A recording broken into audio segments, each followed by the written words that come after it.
Բարի օր հարգելի ռադիոլսողներ։ Եթերում է Ադրբեջանի ձայնը միջազգային ռադիոկայանի հայկական ծառայությունը։ Շարունակում ենք մեր հաղորդումները։ Այսօրվա Իրավան վերլուծական կենտրոնի Խաշմերուկ հաղորդաշարի թեման նվիրված է Հայաստան-Հնդկաստան հարաբերություններին։ Եվ այսպես, Հայաստանի գոյության 30 տարիների ընթացքում Հնդկաստանի հետ հարաբերություններում երբեք այսպիսի ակտիվություն չի եղել, որքան նախորդ 2 տարիներին։ 2021 թվականի հոկտեմբերին Հնդկաստանի արտգործնախարարության ղեկավարն այցելել է Երևան։ Մինչ այժմ Հայաստան նման մակարդակի հանդիկ քաղաքական գործիչներ չեն այցելել։ Այնուհետև Հայաստանի արտգործնախարարը ապրիլին այցելում է Մումբայ նավահանգիստ եւ մայիսին հնդկական նորությունների թողարկմանը տված հարցազրույցում խոսում է Հյուսիս-Հարավ Չաբահար նավահանգիստի, ինչպես նաեւ Պարսից ծով, Սև ծով, Միչանսկի շրջանակներում համագործակցության հեռանկարների մասին։ Իդեպ, մինչ Մումբայ կատարած այցը Հայաստանի կառավարությունը նախատեսում էր մաքսային համաձայնագիր կնքել Հնդկաստանի հետ։ Մի խոսքով, Երևանը փորձեր է անում իր երկրի տարածքով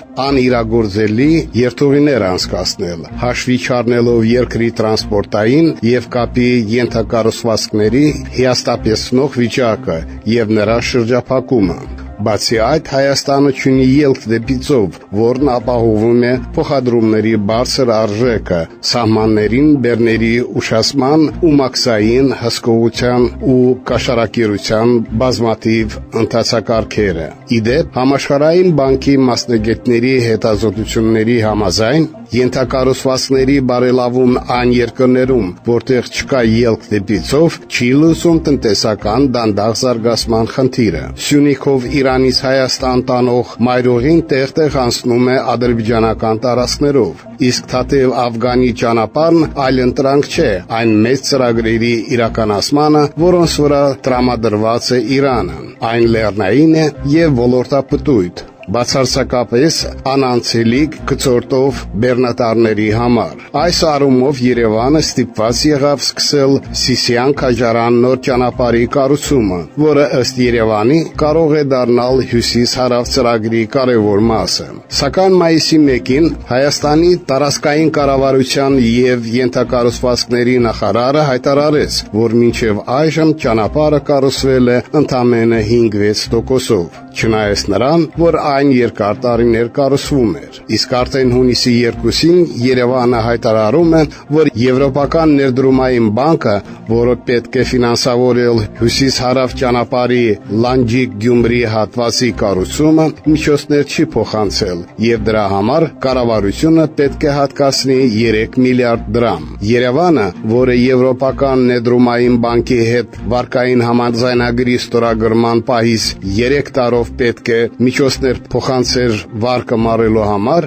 դա չարեց։ 2018 թվականին Հայաստանում տեղի ունեցած իշխանափոխությունից հետո կառավարությունը հայտարարեց ծրագրի շրջանակներում հսկայական գումարների հափշտակության մասին։ Ավելին, Իրանի եւ Հայաստանի միջև երկաթուղային կապ չկա, ինչն այնքան կարեւոր է այն նախագծերի մասշտաբով, որոնց վրա Երևանը աչք է դրել։ Վերջին տասնամյակներում երկու կողմերն էլ անընդհատ խոսում են երկաթուղային կապի կառուցման մասին, բայց ոչ մեկը պատրաստ չէ դրա իրականացման համար 2-ից 5 միլիարդ ներդնել, քանի որ Հայաստանում չկա ֆինանսական ռեսուրսներ եւ ներուժ, եւ Իրանի շահերի օգտին չէ այս պայմաններում նման մասշտաբներով ներդրումներ կատարել երկրում։ Արդյունքում նախագիծն անկասկած ցանկալի է Հայաստանի համար, բայց ոչ շահավետ Իրանի համար։ Հյուսիս-Հարավ լայնածավալ նախագծի մաս դառնալու Հայաստանի միակ իրական հնարավորությունը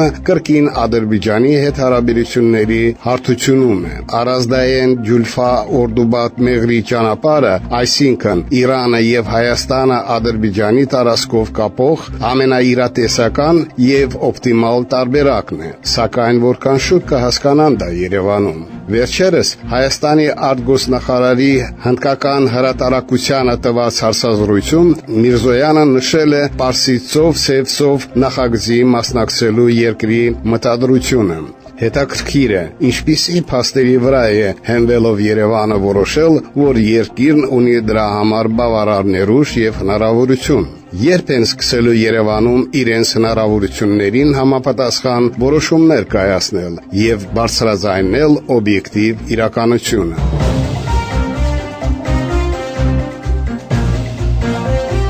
Դուք լսեցիք Իրավան վերլուծական կենտրոնի Խաշմերուկ հաղորդաշարի վերլուծությունը, որի թեման նվիրված էր Հայաստան-Հնդկաստան հարաբերություններին։